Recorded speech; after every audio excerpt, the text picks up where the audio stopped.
Puiul ăsta cu ardei în 3 culori conține doar 330 de calorii, așadar este o variantă foarte bună dacă vrei să slăbești.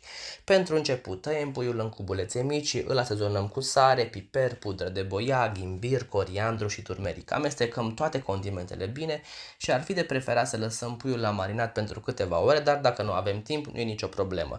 Prăjim puiul, iar peste radem un cățel de usturoi și lăsăm la prăjit pentru 15 minute. Cât timp puiul se prăjește, tocăm 3 tipuri de ardei. Eu am ales unul portocaliu, unul roșu și unul galben. Tocăm și o ceapă. Când puiul s-a prăjit, îl luăm de pe foc, iar în sosul în care a rămas adăugăm ceapa și ardeiul și lăsăm la călit pentru 5-7 minute. Când s-au călit, adăugăm 3 linguri de bulion și aproximativ 200-300 de ml de apă. Lăsăm totul să se gătească pentru 5-7 minute, iar apoi adăugăm puiul prăjit, amestecăm și mai gătim pentru încă 7-8